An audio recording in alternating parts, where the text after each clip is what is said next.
tudo bem? A proposta desse novo vídeo de hoje é falar sobre o sistema carcerário no Brasil.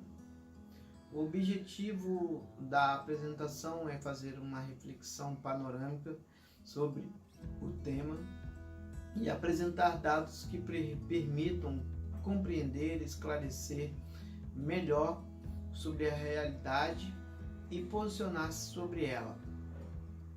O sistema carcerário brasileiro é um dos temas mais em voga quando o assunto é segurança pública, pois a conjugação do crescimento vertiginoso da população carcerária, assim como a insuficiência do número de vagas, são só uma das primeiras impressões para iniciar um grande debate. O ambiente, na maioria das vezes, é insalubre, propício à contágio de doenças e epidemias. Ademais, podemos citar a falta de higiene e lugubridade das prisões, abusos por parte dos detentos e por parte de policiais, o sedentarismo, o homossexualismo, que fazem com que o preso que adentrou numa condição sadia dificilmente saia de lá sem ser acometido com a sua existência física fragilizada.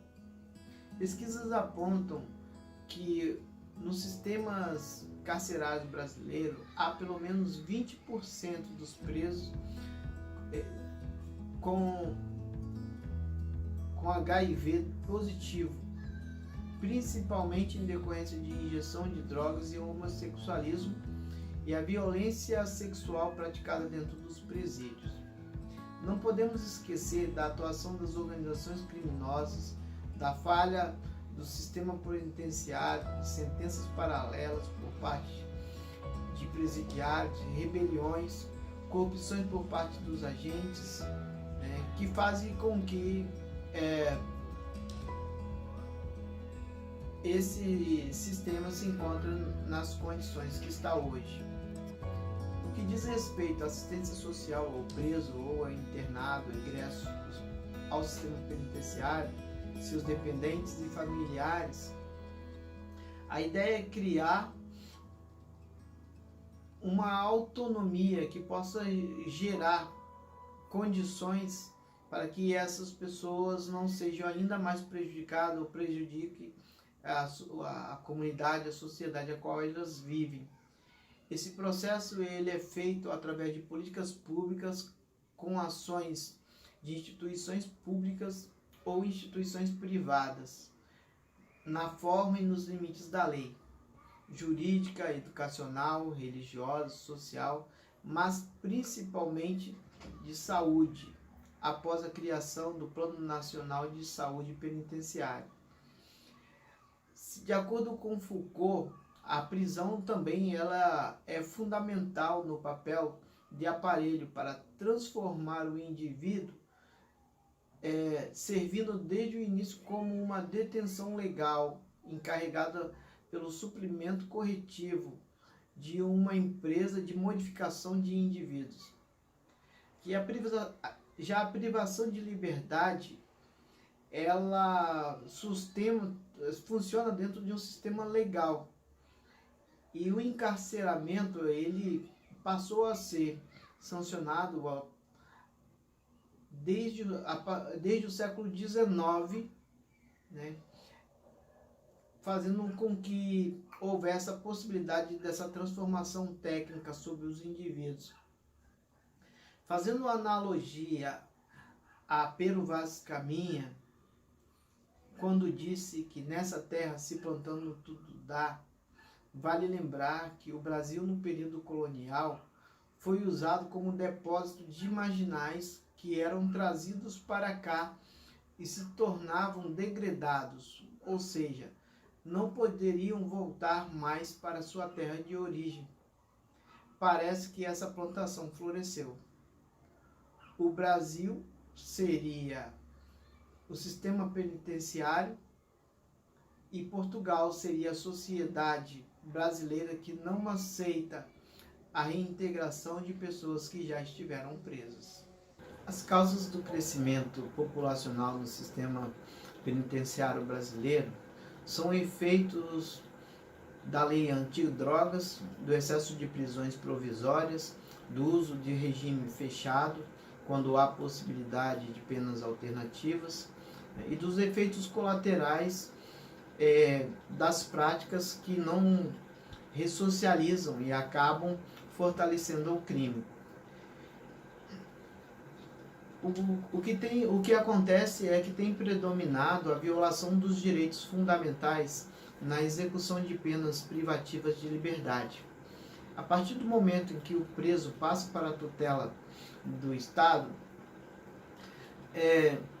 os direitos fundamentais tornam-se execráveis e ele passa a sofrer os mais variados tipos de torturas e degradação de sua própria personalidade, assim como espancamentos e a perda da sua dignidade num processo que não oferece nenhum retorno útil à sociedade. Esses desrespeitos acontecem tanto por parte dos presos como dos próprios agentes penitenciários, né? No que diz respeito aos direitos e garantias que eles possuem. Outra violação é a demora dos benefícios como a liberdade já julgada ou sentenças intermináveis de forma excessiva e ilegal. Soma-se tudo isso o direito de ter sua pena remida por não haver penitenciárias suficientes e adequadas para que possam trabalhar. Engana-se aqueles que pensam que a grande maioria dos presos não querem trabalhar. Segundo Drauzio Varela, uma das maiores referências e autoridades nesse assunto, a grande maioria gostaria de trabalhar, até porque o trabalho seria para eles como uma espécie de higiene mental e permitiria que não perdesse sua capacidade produtiva. É importante frisar que as garantias legais e constitucionais na execução da pena devem ser respeitadas, a fim de cumprir nosso corolário de Estado democrático de direito, cuja função é ressocializadora. E a pena privativa de liberdade deve ser no intuito de reentregar o recluso ao meio social, visando assim obter a pacificação social, que é a premissa maior do direito penal. A população carcerária do Brasil atingiu, no ano de 2019, neste ano, a marca de 674.200 presos. Esses números foram apresentados no dia 24 de 4 de 2019, né? Considerando que 415.900 presos estão em regime domiciliar. O Brasil ele é atualmente o terceiro país com o maior número de detentos no mundo, segundo o ICPS, sigla em inglês, que quer dizer Centro Internacional para Estudos Prisionais de Londres. Esses números fizeram com que o Brasil ultrapassasse a Rússia, que tem atualmente 676.400 presos. No ano de 2017, chamou a atenção a morte de mais de 100 detentos nos presídios brasileiros, expondo a fragilidade do nosso sistema prisional. 3 episódios ocorreram neste ano. No dia 1º de janeiro, por exemplo, 60 presos que cumpriam pena no presídio de Manaus, no estado do Amazonas, morreram durante uma rebelião que durou 17 dias. Na mesma semana, houve um tumulto no presídio de Roraima, onde morreram 33 presos. No dia 14, no Rio Grande do Sul, morreram 26 presos. 26 presos foram mortos numa rebelião no presídio de Alcaçuz. A partir daí, 220 presos foram transferidos para outros presídios. Mas essa não é a exclusividade destes presídios que foram citados, porque presídios como o de Minas Gerais, Santa Catarina, Paraná, apresentam situações iguais, né, ou muito semelhantes ao que acontece nesses outros estados. Vale lembrar também que no dia 24, 200 presos fugiram do Instituto Penal Agrícola na cidade de Bauru, em São Paulo. O Brasil é atualmente o terceiro maior país em número de presos no mundo, porém é o que mais cresce. Nos últimos 14 anos, ele cresceu na proporção de 267,2%. Isso mostra que as práticas que têm sido aplicadas no sistema prisional brasileiro, elas não estão sendo eficazes nem eficientes. E não há nenhuma perspectiva para que a população, que deve ser a maior beneficiária com a atitude do Estado e de seus agentes, possam acreditar que esta realidade, então, venha mudar ou melhorar. Além disso, o Brasil excede a média mundial no que diz respeito ao número de presos por cada 100 mil habitantes.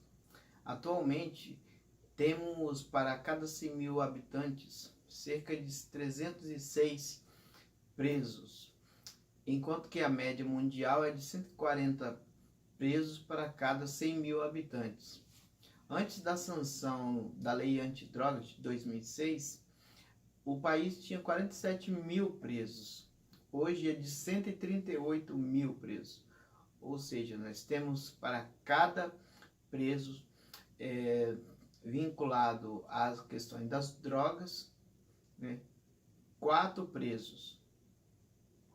No caso das mulheres ainda é pior, assim, visto que são 64% das prisioneiras com ligações ao tráfico de drogas. O crescimento do número de detentos neste período tem relação direta com a nova legislação. A nova política adotada em 2006 trouxe distinção entre usuário e traficante. O usuário seria aquela pessoa que consome substâncias ilícitas e não comercializam. Essas pessoas passaram a sofrer penas mais leves, como advertências, medidas educativas. Já o traficante é aquele que pratica atividade relacionada à produção, distribuição e comercialização de drogas e é condenado de 5 a 15 anos de prisão, a fim de evitar a detenção por medida alternativa.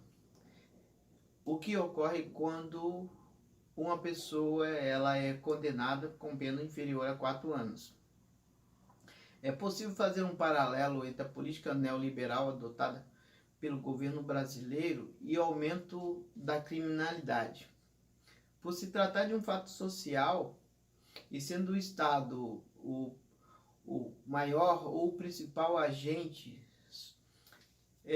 através dos seus representantes, as suas ações elas refletem diretamente na sociedade. Neste caso, no crescimento do número de presos no sistema penitenciário. Esse novo modelo constitui uma filosofia do distanciamento do Estado, da economia e das questões sociais. Na medida em que o liberalismo se repete, o Estado ele é governado por representantes do setor privado que permitem o sucateamento do sistema penitenciário a fim de justificar a sua privatização. Por trás desta política há um grande interesse empresarial, né, que querem aumentar muito mais o seu capital. Por conseguinte, a diminuição da renda daqueles que são menos favorecidos, ou seja, os pobres, jogando a sua própria sorte, criando uma sensação de insegurança que é massivamente divulgada através dos programas sensacionalistas que demonstram casos ou que mostram casos de violência. Como exemplo da política neoliberal, o governo Temer, ele aprovou a reforma trabalhista em que as normas protetivas do trabalho, que eufemisticamente são chamadas de flexibilização das relações trabalhistas, elas, na verdade, elas deixam os empregados sob o jugo, né? E também sobre o arbítrio dos empregadores. De fato, isso favorece as grandes empresas e as grandes corporações, né? E o resultado disso é que, além das perdas e conquistas já obtidas, temos o aumento do desemprego, que tende a deixar a grande massa desamparada e mais marginalizada ainda, refletindo diretamente no aumento do número de pessoas no sistema penitenciário. Nesse sentido, as prisões, elas têm servido para conter os excluídos que, por causa das políticas econômicas, sucumbem ao mundo do crime. É claro, guardadas as devidas ressalvas, né, para não generalizar, quanto àqueles que, sem razão, optam por esse caminho. Segundo Karl Marx, dessa forma, o direito e as prisões tornam-se instrumentos ideológicos da classe dominante.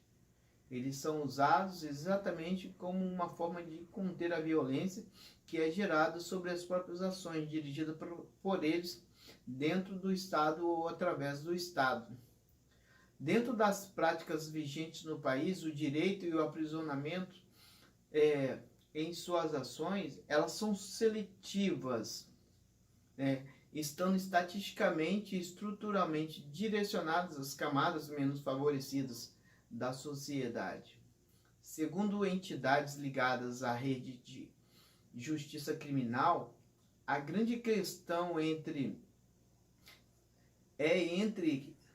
traficante e usuário, né, que é definida pelo juiz, que analisa 8 critérios. Entre ele, a natureza do crime, a quantidade de drogas apreendida com cada indivíduo, né, o contexto e o antecedente do suposto criminoso. Ocorre que muitas pessoas têm sido presas com pequenas quantidades de drogas e sem contar com a presença de um advogado no ato da prisão. Isso ocorre principalmente com jovens com pouca escolaridade e socialmente mais vulnerável, o que aumenta as estatísticas do número de presos por ser usuários de drogas. A prisão provisória tem se tornado uma regra muito mais do que uma exceção, uma forma de antecipar a pena do suposto criminoso.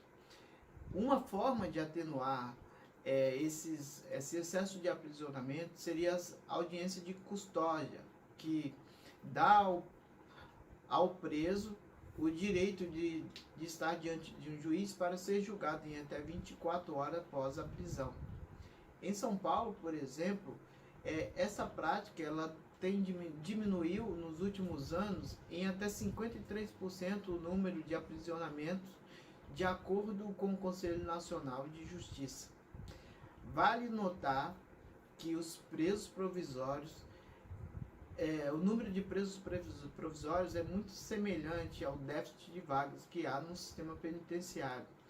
Mesmo considerando que nem todos devam ser libertados, financeiramente, estruturalmente, socialmente, seria um grande alívio da pressão que todas essas partes sofrem com essa situação. O judiciário também possui uma parcela de responsabilidade pelo excesso de condenações em regime fechado, mesmo pois mesmo quando há possibilidade de regime semiaberto, eles têm optado pela condenação pelo regime fechado. Há também milhares de casos de presos que cumprem penas em regime fechado, mas que poderiam migrar para o regime semiaberto, porém continuam presos no regime fechado. Essas informações são do Departamento de Penitenciário Nacional. Com as cadeias superlotadas, é praticamente impossível pensar em ressocialização, pois as prisões são oportunidade de aliciamento de detentos a aprofundar-se ainda mais no crime. E alguns, para garantir sua própria sobrevivência, como presos menos perigosos, acabam se submetendo às hierarquias das facções presentes dentro do presídio. Quando saem da prisão, voltam para o convívio social ainda muito pior. Esse diagnóstico ele é consenso na maioria dos especialistas sobre o assunto. O modelo de sociedade em que vivemos hoje não valoriza a condição humana. E é por esse motivo que torna-se um gerador de violência. A falta de percepção desse fenômeno social é fértil para soluções fáceis e que são bem aceitas pela sociedade, que é induzida pelo senso comum. Aos que defendem desde um maior rigor no tratamento em relação aos presos, assim como a prática de tortura, chegando até mesmo a reivindicar a pena de morte. Acusam os organismos humanitários de desconsiderar o lado das vítimas, porém, só apresentam propostas que visam atenuar o sofrimento dos vitimados em detrimento à subjugação do ofensor. A ideia moderna de prisão seria de humanização. No entanto, tem se transformado num verdadeiro depósito de lixo humano. A pena continua sendo encarada como um mero ato de vingança da sociedade. Para muitos, não deveriam ter direito nenhum. Ao reiterar que os direitos humanos só servem para defender bandidos, essa ideia ela ganha uma conotação de verdade, fragilizando conquistas democráticas históricas. As vantagens dos direitos humanos são amplas, como direito à saúde, direito à educação, direito ao trabalho, direito à não discriminação, direito à não tortura, direito a não ser escravizado, direito a um julgamento justo, direito à dignidade, entre outros, né? É necessário entender que na ordem judiciária o condenado não perde direitos fundamentais, embora tenha alguns dos seus direitos restritos. Isto está previsto na Constituição, no seu artigo 5º, inciso 49, que trata sobre os direitos fundamentais, que dizem respeito à integridade física e moral do apenado. O resultado produzido a cada dia são pessoas cada vez mais cultivando ódio e revolta do mundo e da sociedade, que também é muito hostil, preconceituosa e discriminatória. O preso não só tem direito, como também tem deveres, que devem ser reconhecidos e amparados pelo Estado, pois afinal de contas ele está numa relação jurídica com os Estados.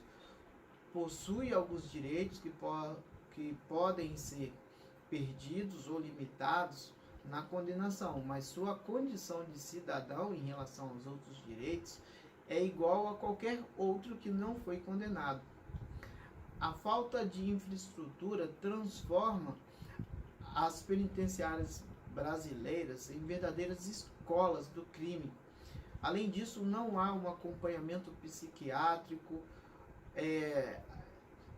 incentivo a atividades esportivas ou intelectuais que acabam aniquilando a integridade física e moral do aprisionado, que vai cultivar pensamentos como se não bastasse, quando o preso adquire liberdade, se depara com vários obstáculos impostos pela sociedade preconceituosa, discriminadora e excludente, que não conseguem enxergá-lo como uma pessoa normal, aplicando, entre outras sanções igualmente severas, que é a falta de oportunidade no mercado de trabalho, desemprego, cidadania e etc. Sendo assim, muitos não veem outra saída senão voltar para o crime. As pesquisas apontam que a grande maioria não teve oportunidades na vida e vem com um histórico familiar muito complicado, possuem baixa escolaridade. A prisão deveria ser uma chance de dar a oportunidade que nunca tiveram na vida, mas não é isso que acontece. As prisões em regime fechado no Brasil atualmente somam um total de cerca de 704.395 presos para uma capacidade de 415.960.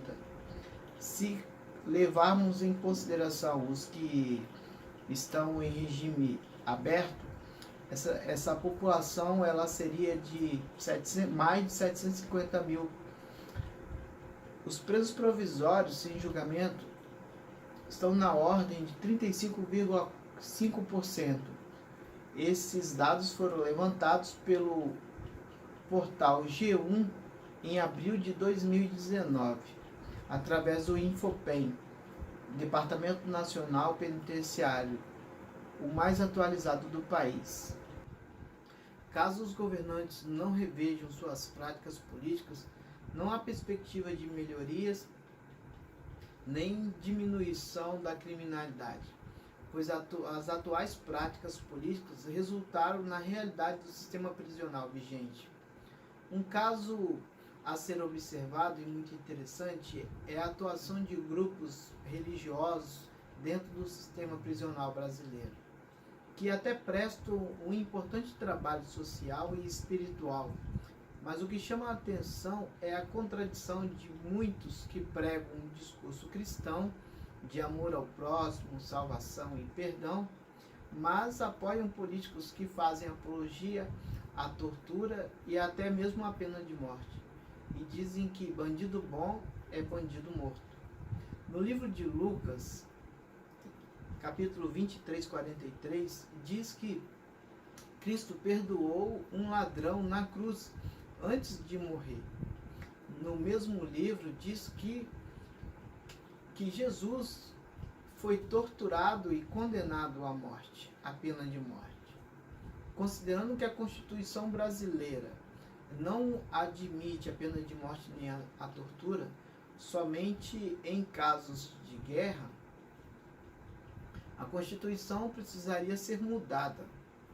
Os argumentos aqui apresentados, de forma nenhuma, visam defender bandidos, mas a aplicação de uma lei que seja justa, julgando cada caso de acordo com o seu peso e a sua medida. A lei precisa ser justa e isonômica, e certos direitos, como a dignidade e a vida, precisam ser preservados. Há que se levar em consideração a realidade do Congresso Nacional, onde o Judiciário, o Legislativo, o Executivo, também os militares, os meios de comunicação, empresariado, quando envolvidos em corrupção, eles são tratados de forma muito diferente pelas leis. Mas, para aqueles que são considerados inimigos do sistema ou são menos favorecidos economicamente, o rigor é muito maior. E há também uma tolerância por grande parte da sociedade em relação a essas pessoas que possuem certas condições privilegiadas socialmente. em muitos casos, violam até mesmo o Estado democrático de direito, agindo sobre a lei. Para mudarmos essa realidade, é preciso investir em infraestrutura, na informatização, monitoramento eletrônico, ampliação das penas alternativas para pequenos delitos. Sem estudo, sem trabalho, sem perspectiva, o preso ele vira uma presa fácil para as facções criminosas presentes dentro dos presídios brasileiros. A sociedade brasileira precisa priorizar valores éticos e esclarecimentos políticos sobre as decisões tomadas sobre este assunto. Decidir se ela quer que, depois que sair da prisão, o preso seja reintegrado à sociedade ou se ele vai fazer parte de uma organização criminosa. Se ela quer uma polícia mercenária, como dizia Maquiavel, ou uma polícia efetiva do próprio Estado, isto é, um serviço de segurança privatizado. Por fim, temos que investir em educação, pois um preso custa 10 vezes mais que um estudante para o Estado. Para mudar esta realidade cruel e vingativa, conheçamos a lei da semeadura e a lei do retorno. Muito obrigado pela atenção, ficamos por aqui e até a próxima.